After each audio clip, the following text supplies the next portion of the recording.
আপনারা মারছে না? জি, আমার উপর হামলা হয়েছে।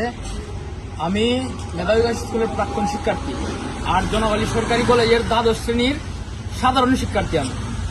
আমার মেধাবী উচ্চ বিদ্যালয়ের প্রাক্তন শিক্ষার্থী যেহেতু আমি জামায়াতের এমপি প্রার্থী জনাব জিল্লুর রহমান আজমি মেধাবী উচ্চ বিদ্যালয়ে গিয়ে ক্লাস চলাকালীন সময় ক্লাস বন্ধ করে উনার প্রচারণা চালিয়েছি।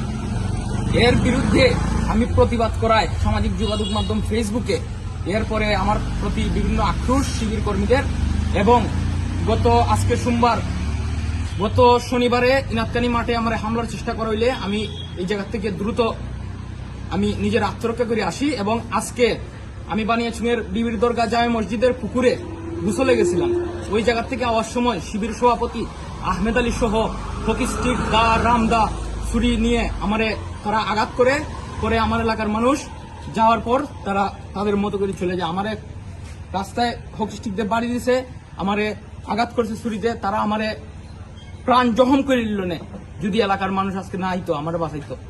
আক্রমণ করছে আপনারা, ওর নামটা একটু বলেন কি পদবি কি? আমার পিছ থেকে আক্রমণটা করা হয়েছে। শিবির সভাপতি আহমেদ আলী ছিল, জামায়াত নেতা উমেদ আলীর ছেলে কুখ্যাত শিবির ক্যাডার ইশতিয়াক হাসান ওরফে সাইমুম এবং গং, তারা অনেকেই ছিল। আমার পিছ থেকে আক্রমণ করেছে প্রায় 8-10 জন। প্রত্যেকের হাতে দা, ছুরি, নাইফ, হকি স্টিক বিভিন্ন। আমার প্রথমে এসে আমার বাম দিকে কোমরের এই জায়গাটায় আঘাত করছে হকি স্টিক, তারপর আমি রাস্তায় পড়ে যাই। এরপর আমার যেমন মন ধরে বেদরূপ মারধর করছে। আমার এলাকার মানুষ যদি সাথে সাথে না আসতো আমার এরা কুপাইবার লেগে প্রস্তুত ছিল, এরা দাঁড়াম না নিয়ে।